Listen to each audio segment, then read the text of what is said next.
Hello everyone, this is Kishori Reena, welcoming everyone to this session.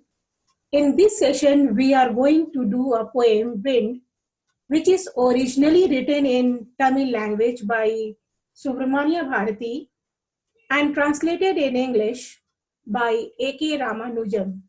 Now, I am going to display the poem on the screen and will continue with the explanation. Please share the screen, everyone.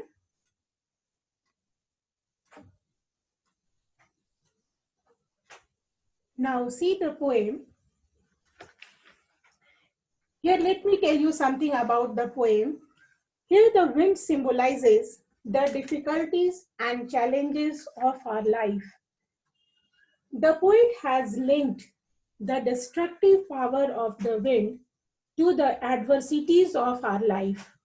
He says that who are weak, they succumb to the adversities and become more weak, and thus they fail in their life. But the people who are strong, they come out of the adversities and become more strong. So the poet has given a message through this poem that we should be strong, both physically and mentally, to overcome the challenges of life. We should make these challenges our friend with our strength and determination in order to survive the hardships of life. In the opening lines of the poem, the poet is talking to the wind and asking to come softly, but it does not listen to him. It blows violently and causes a lot of destruction. Now see the lines of the poem. Wind, come softly. Don't break the shutters of the windows. Don't scatter the papers. Don't throw down the book on the shelf. There, look what you did. You threw them all down. You tore the pages of the books. You brought rain again. You are very clever at poking fun at weaklings. Now, in this first stanza, the poet is asking wind to come softly, but it does not listen. It breaks the shutters of the windows and scatter the papers. Scatter means to spread the thing here and there. And he scattered the papers and threw down the books on the shelf. Now, in the next line, the poet is addressing the wind. He says, look what you did. You threw all the books down on the floor. Not only this, you also tore the pages of the books and you brought the rain again. You are very clever at poking fun at weaklings. Poking means to making, and weakling means weak people. And the poet also says that the wind is very clever at making fun of weak people. Frail crumbling houses, crumbling doors, crumbling rafters, crumbling wood, crumbling bodies, crumbling lives, crumbling hearts. Crumbling means falling down or breaking. Frail, the houses which are weak, they easily fall down. The doors, the weak doors, the weak rafters. Rafter means the beams which supports the roof of the house. So the weak houses, weak doors, weak rafters, weak wooden structures, weak bodies, weak lives, and also weak hearts. Everything crumbles in front of the wind. So, or we can say that wind destroys every weak things, all weak things. The wind god winnows and crushes them all. In this line, the poet has addressed wind as a god, and he said that the wind god winnows, He sifts the people and keep the strong ones with him, and he blows away the weak ones. We know, actually, we know is a process to separate the grains from the chaff. Generally, this process is followed by the farmers in the villages. So here the poet means to say that the wind god winnows and he crushes them all. He winnows, has chosen the, or he chooses the strong ones. He keeps with him the strong ones and destroys all the weak ones, all weak peoples. He won't do what you tell him, and he will also not listen to you.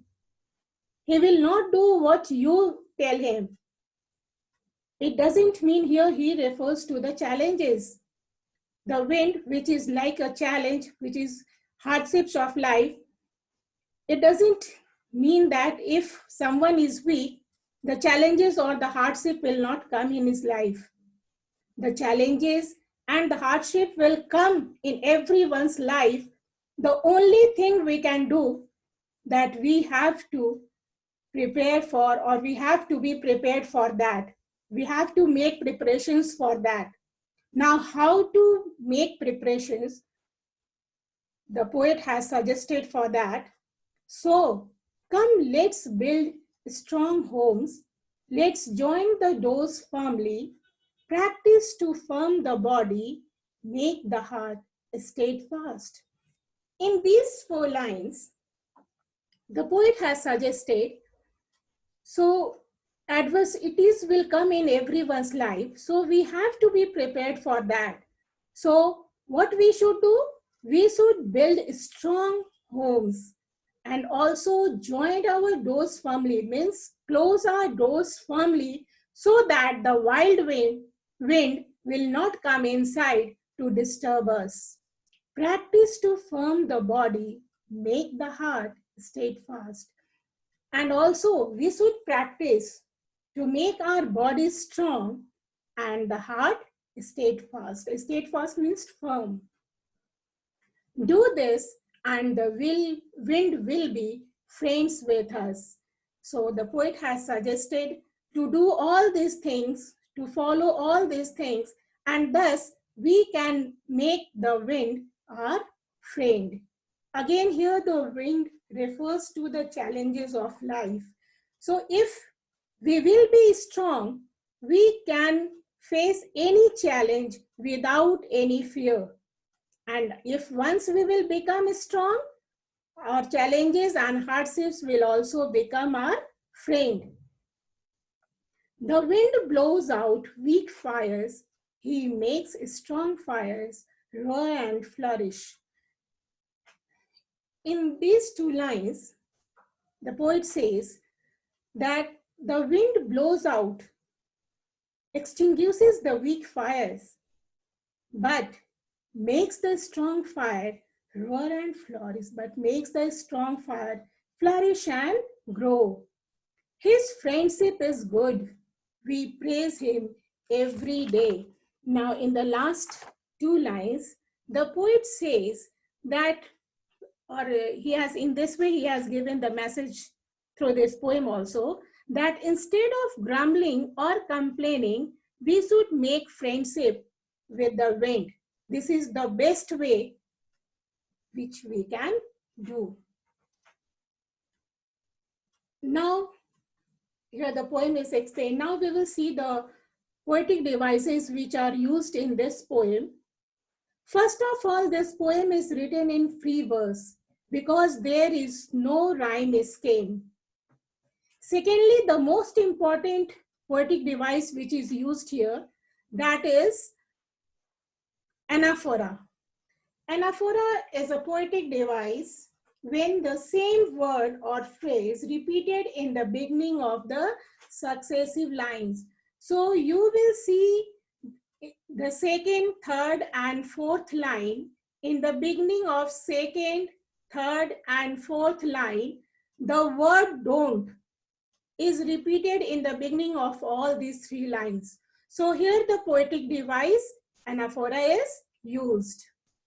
Again, you will see personification is also used. See the first line.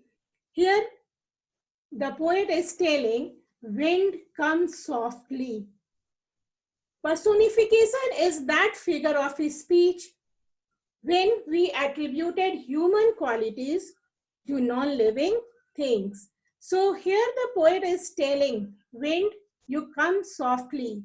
Again in the next lines we can see, you tore the pages of the books, you brought the rain again. Again in this line, the wind is personified. Next is, we will see repetition. Repetition is also a poetic device which is used in this line. Here the same word is repeated. See this line, crumbling houses, crumbling doors, crumbling rafters, crumbling wood, crumbling bodies, crumbling lives, and crumbling hearts. So here we see that the word crumbling is repeated again and again. In the next line, come to the next line, the wind god winnows and crushes them all. In this line, the poetic device alliteration is used because in wind and winnows, w sound, w is the letter W is repeated and W sound is repeated in both the words. So it's a alliteration. Now we will see another poetic device, that is apostrophe. Apostrophe is that poetic of device when someone addresses an absent person, abstract idea, or a thing. Here the poet addressing the wind as a living being, as a human being, and he is telling, see wind, look what you did, you threw them down, you threw them all down. It seems that the wind is a human being and poet is telling him that he should see what he has done. So again, symbolism is also there because the wind symbolizes the hardships and difficulties of life. So the poem is full of poetic devices. And students, with this, we come to the end of the session. Hope you have understood. Thank you.